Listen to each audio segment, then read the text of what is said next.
Me presento, mi nombre es Leo Lubeña. Sí, ya se está grabando para cualquier cosa, ¿sí?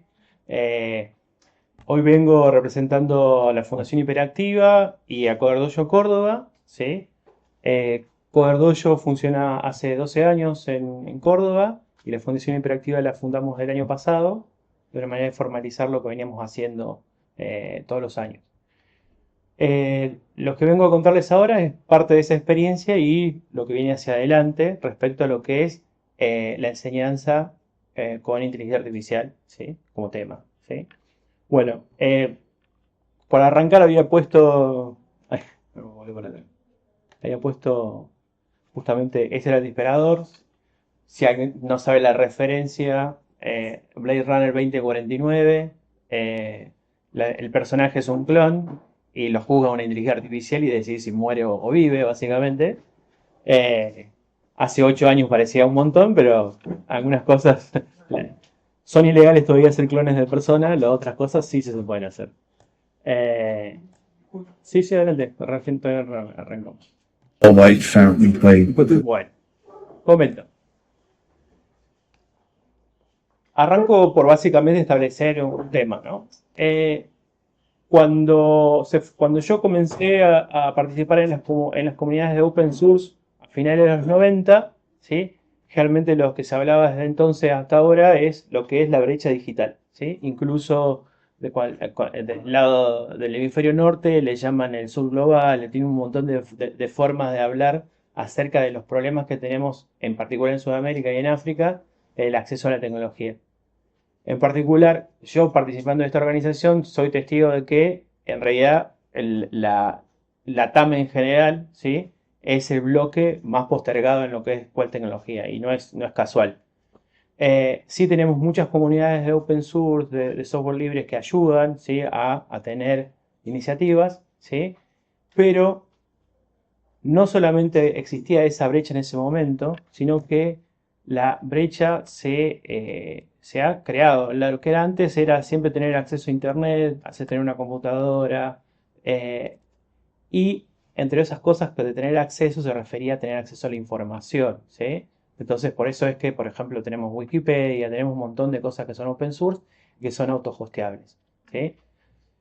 Pero ya a la fecha de hoy, y yo digo a la fecha de hoy porque estamos a casi mitad de año del 2026, pero podríamos decir que desde mitad del 2024 hubo un gran cambio en cuanto a tecnología. Y nosotros literalmente nos quedamos atrás, y no digo nosotros como yo, como persona solamente, sino con todas las organizaciones que trabajan con educación y a su vez incluso las empresas. Nosotros Yo he estado en charlas donde, no sé, participan gente que en teoría son los que más acceso a tecnología tienen en Argentina y es notable la diferencia que tienen con el acceso a la información y la disponibilidad de las herramientas. Eso es lo principal. Es decir, que no sé, por ser una empresa local, probablemente esté hablando de cosas de hace 6 meses o un año de inteligencia artificial atrás, en el tiempo. ¿Sí? Eso nos crea una gran brecha, ¿sí? Que es lo que estoy comentando. Y esa brecha tiene como eh, varias partes para las cuales tenemos que charlar, ¿sí? Porque no es solamente usarla, porque usarla, la disponibilidad de las herramientas sí es inmediata. Y es tan inmediata y tan tristemente inmediata que, por ejemplo, nosotros el año pasado en Córdoba, yo siempre voy a ser autorreferencial, disculpen, ¿no? Eh, Estuvimos probando todo el año una herramienta nueva, entre comillas, desde que salió de Google, que se llama todavía Firebase Studio, ¿sí? Que te permite, es un clon de Visual Studio, que a su vez es un clon de otra cosa, es una herramienta open source, online, que te permite aprender a programar, entre otras cosas, ¿sí? Pero Google decidió que en marzo del año que viene ya la va a dar de baja, ¿sí? Por ejemplo. ¿Sí? Entonces, eso que te permitía tener online, el acceso ya no tenés que tenerlo, digamos, de alguna otra forma. ¿Ok? La nueva brecha, yo lo que planteo es que no tenemos suficientes herramientas justamente para entender cómo funciona la inteligencia artificial. Y esto también no es casual, porque después todas las referencias las tengo en un archivo TXT, disculpen, las tenía aparte, pero sí las voy a poner. Esto lo que estoy mostrándoles es un repositorio, después les cuento, tengo básicamente las referencias.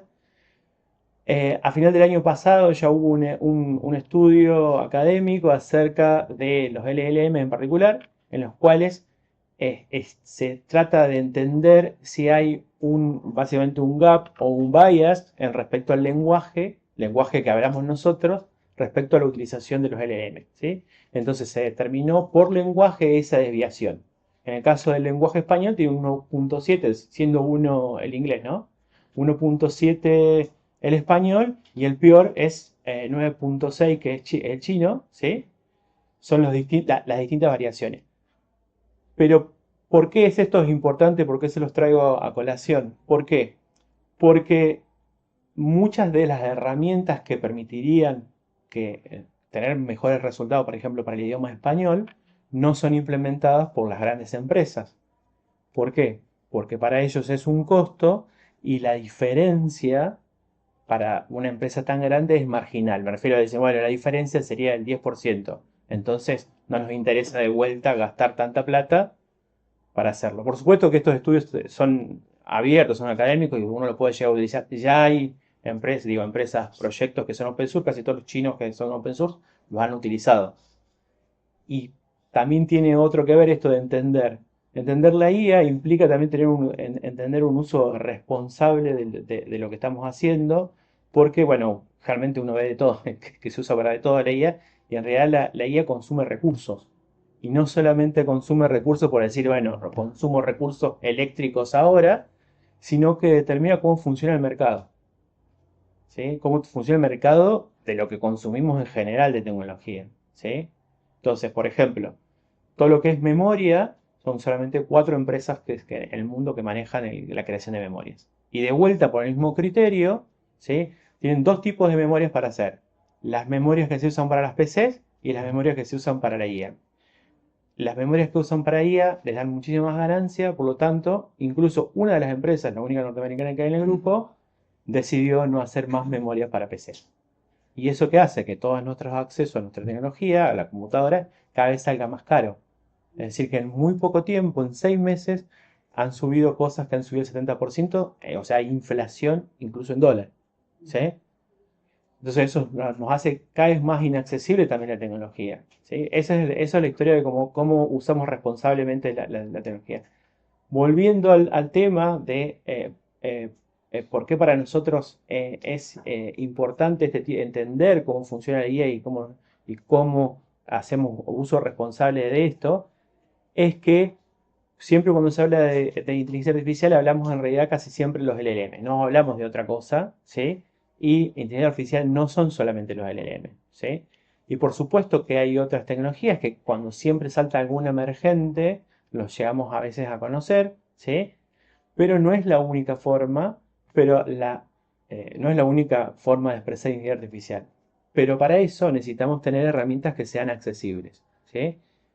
Por eso hablo ahí sí se ve, pensamiento crítico básicamente respecto a para qué lo queremos usar, ¿sí?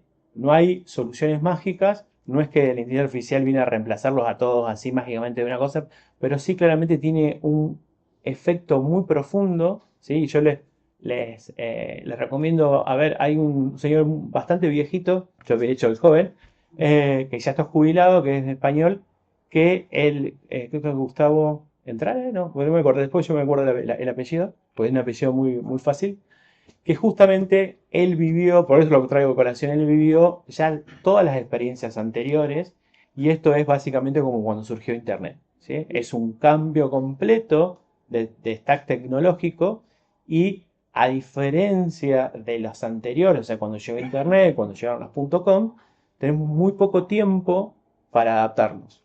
Y ese poco tiempo es el que te deja adentro o afuera de tecnología. Te deja como consumidor pasivo básicamente las cosas o te tiene alguna capacidad para crear. Y esto se ha dado que, bueno, hay un montón de memes incluso por todos lados, van a ver que siempre habla que tenés un dragón con 3 cabezas, uno es Estados Unidos, otro es China y la otra cabeza boba es Europa, respecto a inteligencia artificial, ¿no? Porque Europa no, como tiene tantas regulaciones internas del desarrollo tecnológico, nunca ha podido desarrollar ninguna tecnología que les compita a los otros. Y es tal así que ya conviene ahora usar las chinas, por ejemplo, ¿sí? Si uno quiere resolver problemas. no dejan de ser también un problema porque también dependemos tecnológicamente de alguien más. En este caso es open source. Y después la otra cosa es el costo, ¿sí? Justamente adaptarse rápido. Adaptarse rápido no es como así solamente agarrar y decir, es tener herramientas que permitan aprender también rápido, ¿sí? Y esto de aprender rápido, justamente, también es todas estas cosas que parecen súper obvias, eh, cada 2 semanas salen cosas nuevas. Literalmente, cada 2 semanas, cada sprint hay cosas nuevas. Y a veces hay cosas que reemplazan completamente las otras. Y esto cambia mucho la forma en la que veníamos trabajando. Es decir, que, por decir un ejemplo, les voy a citar un ejemplo súper básico, ¿sí? El año pasado, creo que fue septiembre, Microsoft saca un producto de texto a voz, ¿sí? Teoría genial, buenísimo, qué sé yo, propietario, ¿ok? Alguien lo filtró, lo copió, se lo robaron, no se lo hicieron open source, ¿sí? Al mes y medio, ¿sí? 2 meses después había tres forks de ese mismo proyecto que eran mejores todavía que el anterior. Y durante este año han sacado otros 2 más para lo mismo, ¿sí? Entonces, bueno, pasó muchas veces antes en el open source, pero esta especie de infierno de las dependencias y a su vez la duda ante la gran cantidad. Hay un psicólogo que escribió eso que se llama la paradoja de las opciones, ¿sí? Que genera básicamente duda, incertidumbre, un montón de cosas, tantas opciones que tenés. Pero en general el criterio es eh, tratar de ver qué nos sirve, básicamente. Tratar qué nos sirve y siempre va a ser imperfecto. Y quedarnos con eso que siempre probablemente sea imperfecto, pero es lo que nos funciona en este momento, ¿sí? Y seguramente hacemos algo y cuando lo publicamos o cuando lo hacemos hay algo mejor. Bueno, vamos a tener que vivir con eso, básicamente, ¿no?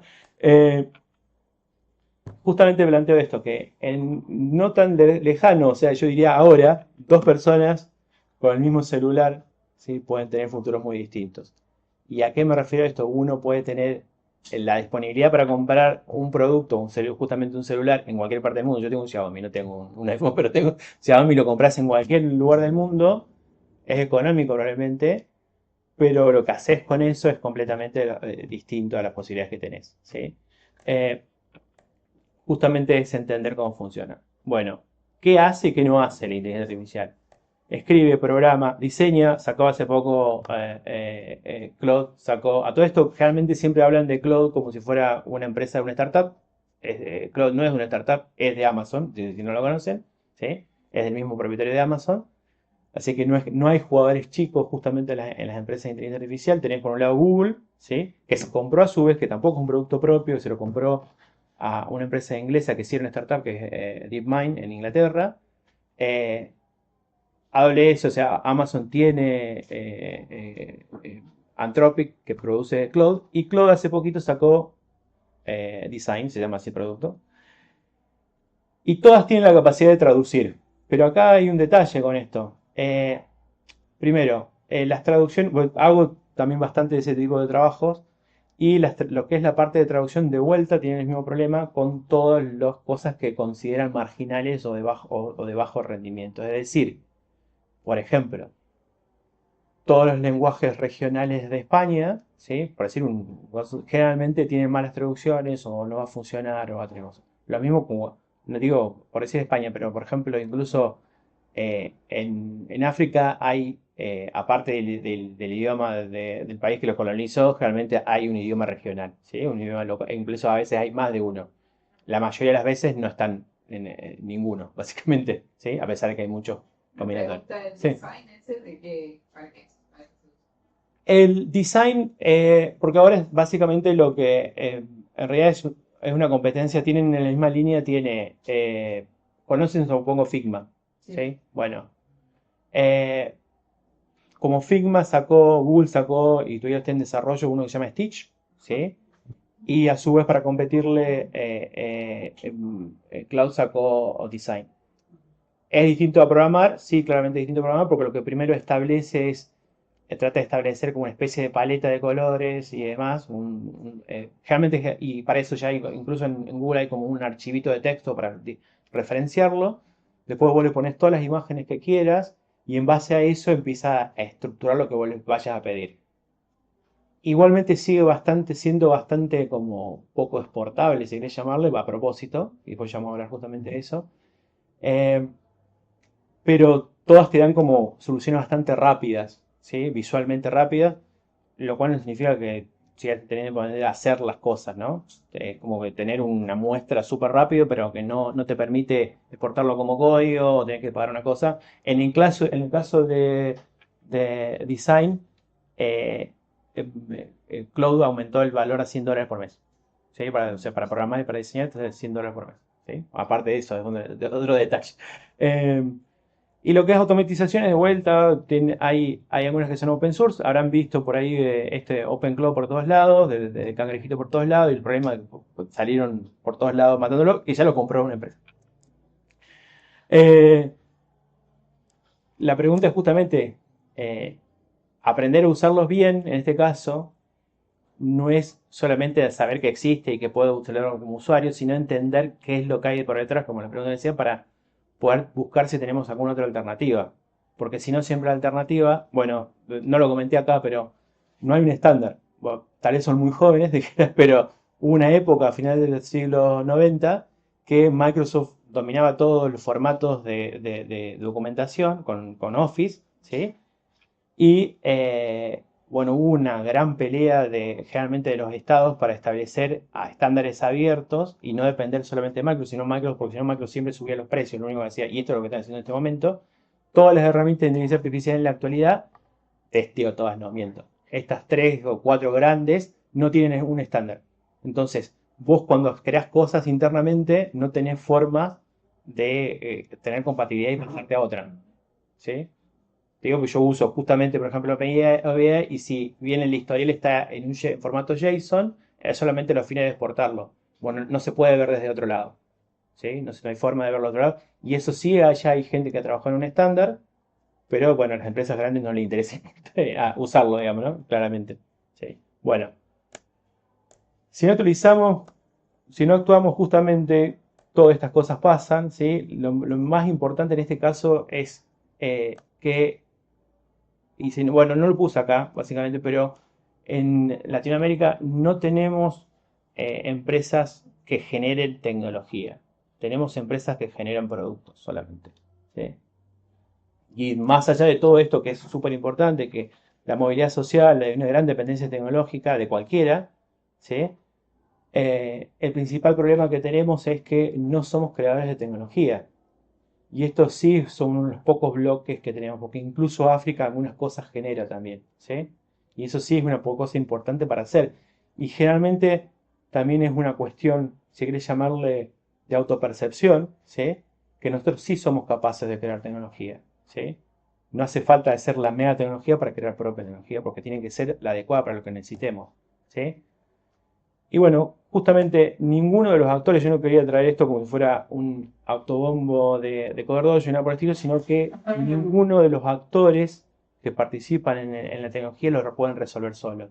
Es una cosa que hace falta interactuar, ¿sí? Y disponibilizar recursos. Por supuesto que cada uno puede tener su rol y hace falta, digamos, pero cada uno solo no puede, porque justamente es una de las cosas que generalmente enfrentamos. Generalmente el rol que nosotros hacemos, que es la educación no formal, generalmente colisiona por ahí justamente con la parte gubernamental en lo que es la educación y nosotros no es nuestra intención para nada, de todo lo contrario. ¿Sí?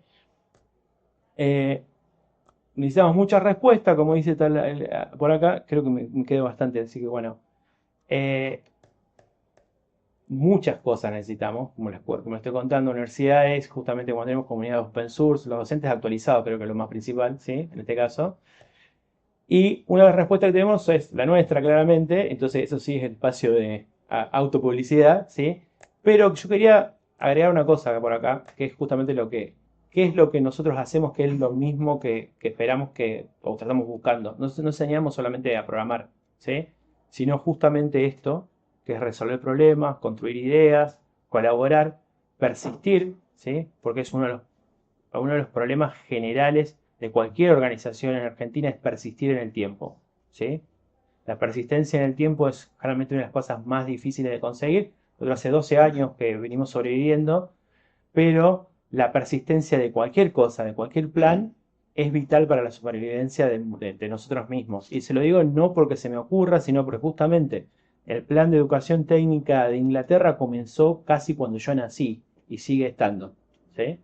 Entonces, eso le ha hecho que sí tengan capacidades tecnológicas propias. ¿Sí? Por decirle de un ejemplo de alguien, Estados Unidos capaz tenga algo, pero yo conozco uno en particular que es de educación técnica de Inglaterra. Y justamente esto último que es generar confianza. Generar confianza en uno mismo que es capaz de hacer cosas. ¿Sí? Eso es un factor súper relevante y es algo que jamás se va a poder reemplazar. ¿Sí? Porque siempre hablan de los reemplazos, la tecnología reemplaza capacidades, pero la historia de la confianza en uno mismo y poder hacer cosas es súper importante. Ahora, paso a hablar de herramientas. No tengo los enlaces, así que voy a tener que ir abriéndolos. Disculpen, no es mi PC. Eh, lo dividí como en tres partes. La primera parte es entender la CIA, ¿sí? Entender cómo aprenden, qué se puede hacer, qué no se puede hacer, ¿sí? Y cuáles son los sesgos y los límites, ¿sí? Para todo esto hay recursos online gratuitos, montones. Montones, pero con ganas de montones, ¿no? Lamentablemente, ninguno es local, o casi ninguno creo que es local, estoy bien pensando. Lo bueno, y eso sí es importante, es que generalmente por ejemplo, en Cambridge, el jefe de los traductores es español.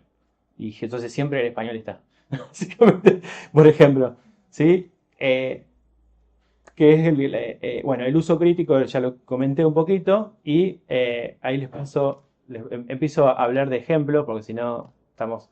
Nosotros tenemos un sitio que se llama, voy a ir abriendo y improvisando porque no tengo mi PC. Anteojos, un segundo.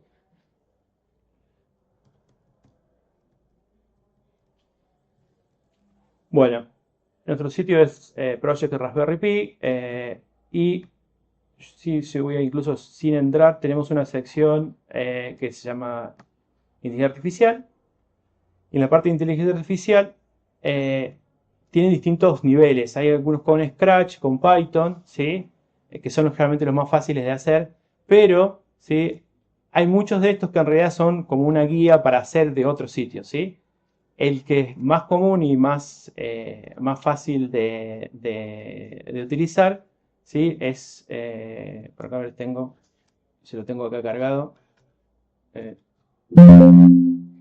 Chis. Chompechis. Bueno, me escribí en vez de chunk. Bueno, no lo voy a hacer el de Scratch, pero para que vean, ¿sí? Básicamente, para eso utilizamos inteligencia artificial. Detectar un rostro y una boca cuando se abre, ¿sí? Es para chicos, ¿no? Es un juego que lo que hace básicamente es hacer aparecer de manera random objetos. En este caso, no sé, pusieron un bowl, no pusieron un queso. Pero te permite justamente de manera fácil con Scratch, utilizar inteligencia artificial, reconocimiento de la cámara, ¿sí? Y en base, no sé si tengo un videito.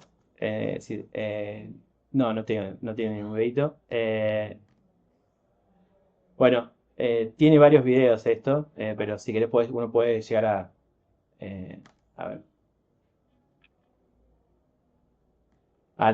Tiene todos los archivos. Bueno, Eh, realmente yo lo tengo abierto con mi sesión, pero básicamente permite utilizar la cámara y justamente esta herramienta es gratuita. Esta en particular ni siquiera es una herramienta nuestra, esta es una herramienta de Scratch, es una herramienta que hizo el Meet hace ya bastantes años. Ellos tienen toda una sección para chicos y tiene uno que es para jardín de infante que se llama Scratch Junior y otro que es para saber leer en adelante básicamente, que se llama Scratch. Hay una cosa que yo vi el año pasado, que ya pues se lo voy a dejar, que es, por no decir igual, pero con Python, lo cual es bastante interesante porque es para un nivel más arriba. Entonces vos con bloques armás código de Python, lo cual está bastante interesante y siempre es en el browser, no tenés que instalar nada. Y después si querés te podés bajar el archivito de Python, lo cual está bastante bueno. Este es como el primero que les comentaba. Vamos a sacar acá. Pará. Este otro que hay unos que. Esto es solamente para entender cómo funciona la recolección, cómo usar un modelo. Pero la otra es cómo entrenar un modelo. Y cómo entrenar un modelo está bastante bueno porque esto es. Este sí es de Google, es gratis. Se llama Teachable Machine, o sea, como la máquina enseñable. Y te permite generar modelos de en serio, ¿sí? Está en español, por supuesto. Yo he utilizado, tiene como tres tipos de modelos a entrenar y a crear. Y los de imagen, de audio y de postura. Yo siempre les he hecho los de imagen. Los de imagen están buenos porque a todo esto uno puede crear como clases de las cosas que quiere relevantar. Por ejemplo, el ejercicio que tenemos nosotros es piedra, papel y tijera, ¿sí? Entonces, yo con la webcam pongo qué es lo que es piedra, qué es lo que es papel y qué es lo que es tijera y relevo, y lo hacen los chicos básicamente, relevo cuántas veces. ¿Y para qué sirve esto? Para entender, por ejemplo, si yo digo tijera, si tijera es con la mano, solamente con una sola mano o con las dos, en la forma, cómo lo pongo, entonces claramente parece un ejercicio bastante obvio, pero te sirve para entender qué tan bueno va a ser el modelo para entender qué es tijera o papel o lo que sea, ¿no? Lo bueno que tiene esta herramienta es que el modelo que se genera uno puede descargar la referencia y usarlo realmente con código. O sea que existe, es en serio, digamos. Y uno lo puede guardar porque esto creo que tiene para conectarlo con el Google Drive, ¿sí? El otro que está bastante interesante de esto es...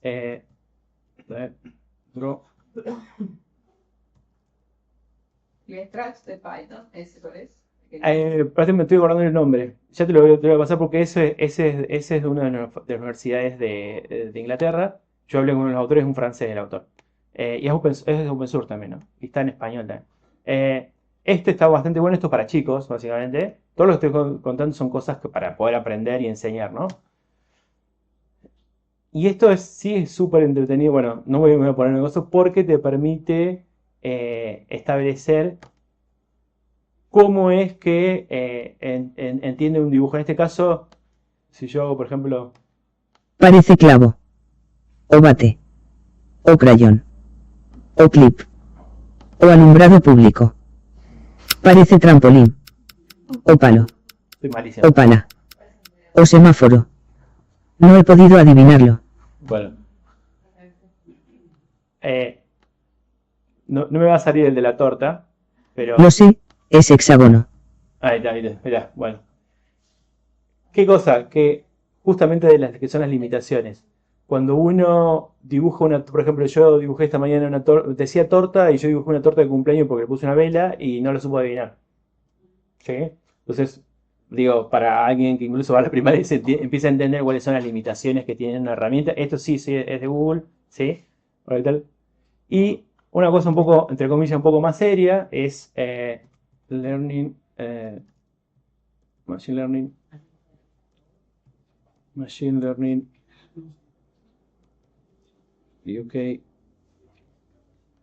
for Kids. Se mataron con el nombre es literalmente eso, Machine Learning para chicos, ¿sí?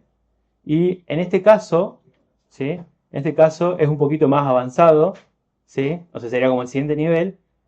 Ustedes o pueden pedirlo, porque esto creo que está hecho por IBM. Pueden pedirle a IBM porque tenés que ser como profesor que te arme como tu propio entorno. Esto ya es inteligencia artificial en serio. O Bob te dice cómo armarlo, ¿sí? Y tiene una serie de ejemplos y cosas ya para entrenar que está muy bueno. Y sirve de introducción, obviamente está pensado para la primera y la secundaria, ¿sí? Estoy tratando de acordarme de los otros. A ver, tengo por acá, porque tengo acá el clasificador simple, visión por computadores. Y el otro sí, este está muy bueno también. Este creo que ganaron un premio, una cosa por el estilo. Que este fue el que primero que salió a finales del 2024. Yo estuve en Cambridge cuando lo presentaron a esto. Esto es, permite todas. Esto sí tiene en español, ¿sí? Se llama Experience AI, ¿sí? Este sí tiene para idiomas, por ejemplo, para Nigeria y demás tiene como varios latinoamericanos. Justamente usa Google DeepMind, ¿sí? Y tiene esto ya es, si uno quiere enseñar todos los temas, empieza como unidades enteras, ¿sí?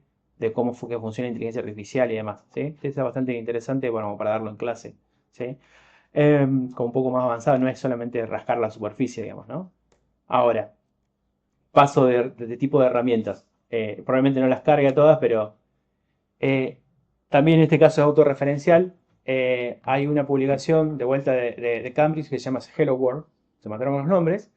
Es gratis. es un PDF que se puede descargar y generalmente hablan de distintas cosas de la parte pedagógica y de la parte de aprender a programar, ¿sí?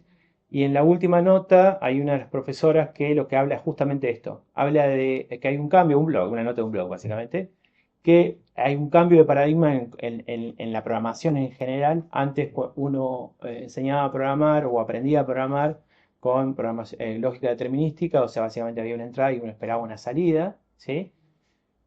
Ahora hay que sumarle un nuevo conjunto, si quieres llamarlo un nuevo ecosistema, que justamente parte de estas cosas ya hablamos, que es lo que se llama contexto, iterar y lo que es la validación. Esta validación es el feedback que casi todos te piden y que no funcionan generalmente muy bien, porque muchas veces depende de la capacidad de tiempo de respuesta, porque estamos utilizando una herramienta que está centralizada. Y eso, muchas de esas cosas se solucionan cuando estás en local, ¿sí? Es decir, que el feedback muchas veces es mucho mejor cuando uno está de manera local. Y la otra cosa, que no la puse acá, pero es el hecho de cómo accedemos, ¿sí? Realmente la capa yo hablé recién ya antes de la capa de memoria, que no hay un estándar, ¿sí? Pero después en casi todas las otras aplicaciones, suponte en la web, más siempre tenemos una capa de acceso, es decir que, suponte, no sé, casi todas las aplicaciones tienen control parental, no sé, por decir una cosa, YouTube, ¿sí? Tiene control parental, qué contenido accedes y demás, ¿ok? En lo que es inteligencia artificial, esa parte, justo curiosamente esa parte, a ninguna de las empresas grandes le importó, ¿sí? Y ahora empieza como una especie de nicho. Hay un par de aplicaciones que son open source que funcionan de eso, que puedes instalar. Y te lo digo porque también lo pienso en una escuela. Vos querés aprender, enseñar o aprender, y literalmente si le das acceso pueden hacer cualquier cosa, ¿sí? Entonces, hay un par de aplicaciones, que uno se llama Little LM, por ejemplo. Hay varias cosas, las paso en la referencia, que te permiten hacer lo que hacías antes. Es decir, bueno, o ponele que no importa eso, ponele que tenés un presupuesto limitado y no querés que se manden a gastar a montones, ¿no? Restringir la cantidad de uso, los horarios, qué temas, si vas a tener chicos o no. Lo mismo que para las otras cosas, pero para la inteligencia artificial, ¿no? Y eso también es necesario entenderlo desde el punto de vista cuando uno aprende, o cuando uno aprende o cuando uno enseña este tipo de temas, ¿sí? A pesar de que hay muchos de estos temas que no están resueltos, ¿sí? Que todavía no hay claridad. Y esa claridad que yo les decía es por el hecho de que justamente al principio es si vivimos la tecnología que nos tratan de imponer o tratamos de establecer algo que nos sea útil. Y a esto me refiero del hecho de que en el caso, supongamos, no sé, cuando yo les dije de esta otra forma de manejar inteligencia artificial que nos permitiría dar mejor en español y que ya lo usan los grandes chinos o las operadoras chinas, ese en particular no usa tokens, ¿sí? Entonces, tenemos que también entender cómo es que gastamos esos recursos de una manera distinta, ¿sí? Bueno, eh, las herramientas que venimos usando, por lo menos nosotros, hay una serie de montones que han salido juntas, no son las únicas. Si ustedes entran, o sea, estas son las herramientas, no, porque tenemos como herramientas y si quieres llamarles recursos metodológicos nuevos, ¿sí? Las herramientas, a pesar de que todas tienen nombres distintos, eh, casi son todas copias de la misma, ¿sí? Hace bastante tiempo Microsoft compró GitHub. GitHub tenía un editor de código, ¿sí? Ese editor de código pasó a llamarse VS Code, que no confundir con Visual Studio, ¿sí? VS Code. VS Code es open source, ¿sí?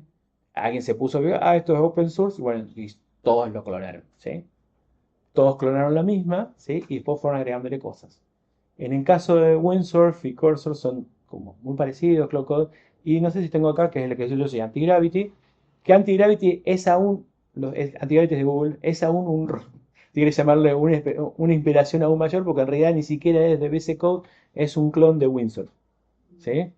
Que no sé cómo hicieron, no sé si le pagaron o no le pagaron a nadie, pero es un clon, básicamente. Incluso yo les hablaba más temprano de que qué tan rápido se implementan las cosas. Antigravity, en la parte del prompt y demás, todavía tenía información de Windsurf con la primera versión. O sea, cuando vos tipeabas cosas, como que te respondía cosas todavía como si fuera Wix. Tenía un problema de personalidad, ¿sí? Y sí hay opciones auto-hosteadas, ¿sí? Realmente la que más gente usa es Olama, y también eso genera también movimientos en la economía un poco complicadas. Por ejemplo, yo soy uno de ellos. Tengo una Mac mini chiquita, ¿sí? Porque era la computadora en capacidad de cómputo que salía más barata, ya aumentó y ya se acabó, básicamente. Eh, ¿Por qué? Porque permitía correr modelos de manera local. Permite correr modelos de manera local, entonces te ahorrás. ¿Por qué? Porque primero eran $20 por mes, después pasaron a ser 100. Pues si gasto $600, con 6 meses me compro lo que tenía en una computadora y me queda para mí la computadora, ¿no? Em, sí, de 600 subió a 750 y después se acabó. Y ahora la que es nueva sale en 1250. Bueno, Eh, estas herramientas que tengo acá, que se los paso, todas funcionan self-host. La principal limitación que debo aclararles con casi todo esto es, como siempre ha pasado con las cosas self-host, es qué cosa puedes correr y qué cosa no puedes correr, ¿sí? Las cosas que vos podés correr siempre van a ser los modelos chicos o medianos. Los modelos grandes, open source, incluso los chinos, para que tengan una idea, uno de los modelos necesitas más o menos en capacidad de cómputo gastarte más o menos $500,000, ¿sí? Para que tengas una idea, tenés que tener una plata, ¿sí? ¿Por qué? Por la cantidad de GPU que te hace falta, ¿sí? Entonces, como siempre, a cualquier problema se empieza a pensar en otra forma. Entonces, han empezado a salir formas de que con modelos chicos, que es lo mismo que se hacía antes, obviamente, con modelos chicos hagas cosas específicas, ¿sí? Porque en realidad justamente, les traigo a colación, realmente nosotros también tenemos un problema de cómo vemos los problemas en general. Yo en su momento, el año pasado, después también se lo comparto, vi una nota, no sé, kilométrica, como de 30 páginas en New York Times acerca del estado de la inteligencia artificial, ¿sí? Y era como cuando hace una nota enciclopédica, como que vas por bloque económico y cuando llega a la parte de acá de Argentina, hubo gente de la ONC que opinó y demás, y no, está bien, es una opinión, no hay ningún problema, pero yo no coincido en esa opinión por el hecho de que la opinión planteaba que como que, bueno, no tenemos presupuesto suficiente. Sí, es cierto, no tenemos presupuesto suficiente y eso está claro. La historia es que nunca vamos a tener el presupuesto que tiene Estados Unidos o que tiene China, ¿sí? Bueno, ni siquiera, bueno, pero asimismo, China no teniendo el presupuesto que tiene Estados Unidos para eso, y ese es el ejemplo principal, se la ingenió con gente, básicamente, en vez de gastar $1.100 millones, gastar, no se sabe, porque son cosas que consiguen de manera ilegal, entre 4 y $40 millones. Es un montón de plata igual, ¿no? Pero si ustedes piensan que suponiendo que fuera 4 contra 1.100, es una diferencia presupuestaria monstruosa, casi inexistente, lograron algo mejor, ¿sí? ¿Por qué? Porque al tener tantas restricciones, lo que hicieron es generar un subsistema o un sistema de frente, que es lo que usa DeepSeek, que lo que hace es un clasificador de tareas, ¿sí? Entonces, las cosas que requieren inteligencia artificial las hace con inteligencia artificial. Las cosas que necesitan ser determinísticas, como, o sea, calculame esta función, usa cómputo cualquiera y común y silvestre y no inventa nada, ¿sí? Nosotros tenemos que, para mí, eso es una opinión de vuelta, tenemos que hacer algo similar, claramente. Ahora, hay nuevos estándares y justamente lo decía, no es solamente nueva tecnología. El que más me gustó y el que más peligroso es por todos lados que ahora sale, porque incluso ahora dicen, no sé, improbado todavía, yo voy a fijarme que los browsers lo traen habilitado por defecto. Es un nuevo protocolo que se llama MCP, de la misma manera que salió HTTPS y todo demás antes. MCP es un protocolo de comunicación. La principal diferencia es que también funciona, o sea, no funciona. Generalmente bueno, de Linux Unix vos tenías o puertos o sockets, o sea, cosas que funcionan localmente. O localmente, disponibilidad local o acceso remoto. Este trae los dos. Y eso es el principal problema. ¿Por qué? Nosotros el año pasado hicimos una demo de esto. Hicimos una Raspberry Pi con todos los sensores como, digamos, fue una estación meteorológica. Pusimos un MCP y lo hicimos disponible para Cloud y Cloud podía después acceder a ese MCP que estaba corriendo por web y leía todos los sensores en tiempo real. Entonces te podía decir, en esa habitación hace tanto calor, tanta temperatura, no sé, y estaba todo el tiempo conectado, independientemente de que fuera de manera remota. ¿Sí? Esto se hace porque una de las cosas que tiene, yo la tengo andando, pero cualquiera de las cosas, casi todo el mundo muestra Cloud porque es el que más conocen, pero todos los demás hacen lo mismo, que abrirte un browser, ¿sí? Tomarte el browser, ¿sí? Y hacer cosas con el browser, ¿sí? De manera remota, ¿sí?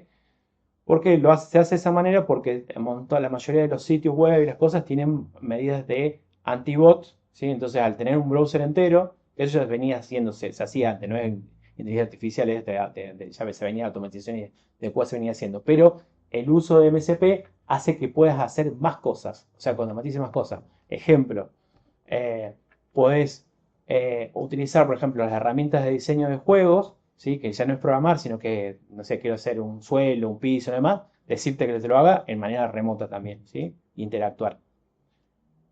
Y para que tengan una idea, yo el año pasado estuvimos viendo los proyectos que tienen como los seguimientos de paquetes, porque para todas las cosas que son open source siempre hay como un repositorio común. A esto ya hay como 7, pero bueno, suponete que con uno se ponen de acuerdo. En menos de un año pasaron, suponte, no sé, de 600 a 12.000 la cantidad de proyectos. La mayoría duplicado, por cierto, pero o hacen cosas similares, ¿sí?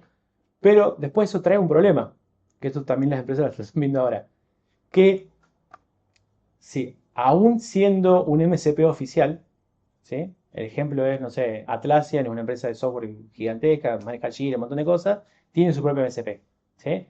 Pero cuando el MCP no funciona y dejan de andar todas esas cosas, no hay forma de reclamarlo, no tiene soporte, no tiene soporte básicamente.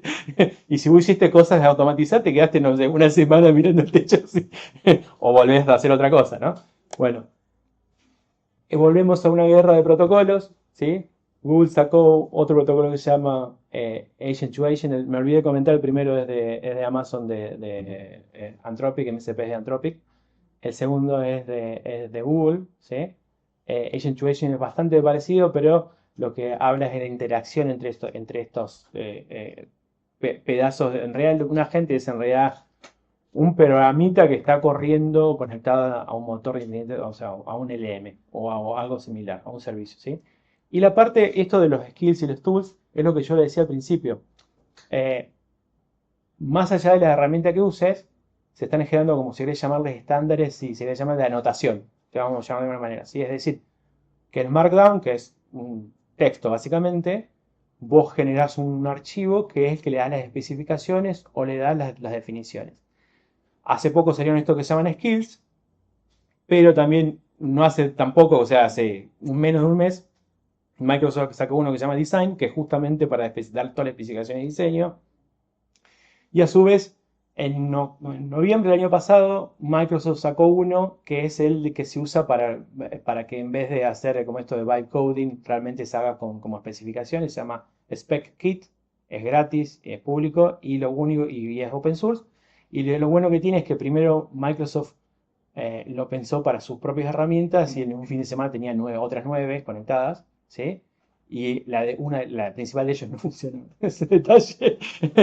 Lo cargaron el autor por eso, ¿no? Porque él hizo un video que este va a ser el último video que vas a necesitar ver para usarlo esto. Y bueno, le ganó el hecho de hacerlo open source, tuvo su. Es justamente esto que estoy contando, Spec Driven Development. Y los agentes especializados son lo último que han dado vuelta, son un poco particulares y específicos. Realmente es la forma nueva, si querés llamarla, de empaquetar, ¿sí? Tuvimos una época en que se vendía el software con ejecutables e instaladores, después se empaquetaban, después se dockerizaban, se ponían imágenes en Docker, ahora se generan agentes. Un agente para un producto que vos ya tenés. Un ejemplo, no sé, tenés un problema recurrente, sos una empresa que siempre tiene problemas que, no sé, que se dedica a mandar mails y demás. Tenés un agente que se dedica a analizar los problemas que tenés en los mails de salida, por ejemplo. ¿Sí? Lo configurás y todo el tiempo está corriendo. De vuelta, muchas de estas cosas todavía no sabemos cuánto están gastando y muchos probablemente están dando mucha pérdida, ¿sí? Y en algún momento se pueden caer, como pasó con los .com en su momento. Bueno, crear productos completos. Música, imágenes, video y voz, ¿sí? Han sido como la suite de todo. Realmente de estos, yo les voy a pasar los enlaces. Los que están todavía en etapa que son gratis son los de música. O sea, los de música todos tienen para generar algo gratis en la actualidad, ¿sí? Hay uno que se llama Suno, hay varios, yo tengo varios. La parte de video no, pasaron ya la etapa de cobrarte por respirar, básicamente, porque ¿por qué? Porque sí, en particular estos productos lo que necesitaban era no cantidad de clientes, sino cantidad de datos para tener, o sea, para tener buenos resultados en lo que generaban, ¿sí? En particular, generalmente son los que son imágenes, ¿por qué? ¿Se acuerdan? No sé, al principio dije que la historia de lo probabilístico y no probabilístico, las imágenes, cuando vos querés usarlo de manera profesional, si yo te digo, necesito hacer, no sé, 10 imágenes que sean similares para un videojuego, ¿sí? Personajes distintos, pero que sean como la misma onda, digamos, ¿no? En un videojuego. Generalmente con cualquiera de las otras es muy difícil lograrlo porque no tienen una semilla igual, ¿sí? O sea, esa parte determinística no la tienen, y esto sí, cualquiera de estas sí la tiene. Y esto sí le permite generar música, yo te digo, no sé, música de jazz o música de cosas, esa es como la semilla que tiene como. Y la parte de voz, sí hay open source, ya le comenté ahí, ya después se los voy a pasar. A estos sí hay Kichicientos, son muy potentes y generalmente en lo que se han mejorado, porque va a decir, bueno, la parte de TTS existía hace no sé cuánto, de los años 90, pero en qué han mejorado, en que yo puedo decir, no solamente hacer a alguien hablar en un idioma, sino con la cadencia y los modismos. El ejemplo es, no sé, más extremo capaz es Maradona, que si vos una declaración de cuando era joven versus cuando era grande, cambió muchísimo la forma de hablar y tenía muchas pausas, muchas entre medio, ¿sí? Entonces, básicamente puedes meterle hasta las cadencias con 15 segundos solamente de muestra, ¿sí? Eh, Me queda nada, así que de tiempo, voy a insertar los juegos. Tengo la lista de todos, ¿sí? Hay open source, claramente. De eso ya se lo voy a pasar. Esto es un repositorio, se lo voy a hacer público, ¿sí? Lo voy a publicar en nuestra cuenta, que es CoderDojo, ¿sí? Y justamente quería hablar de esto al final. Esto, bueno, sigue siendo importante y no lo va a reemplazar la creatividad, el criterio, justamente, tener empatía, liderar y crear comunidad siguen siendo capacidades humanas, ¿sí? ¿Y qué podemos hacer nosotros? Bueno, esto, acompañar a los chicos a que aprendan, ser mentor, conectar las escuelas, difundir, donar tiempo, crear nuevos espacios. No siempre es lo que ya existe, podemos crear cosas nuevas siempre. Y justamente te dejo esto, y si tienen alguna pregunta tenemos 2 minutos. Y finalmente se construye. Bueno, ahí están los datos, pueden tomarlos. Eh, Espero que les haya sido de utilidad. Es un paseo súper rápido, pero tenemos bastante info.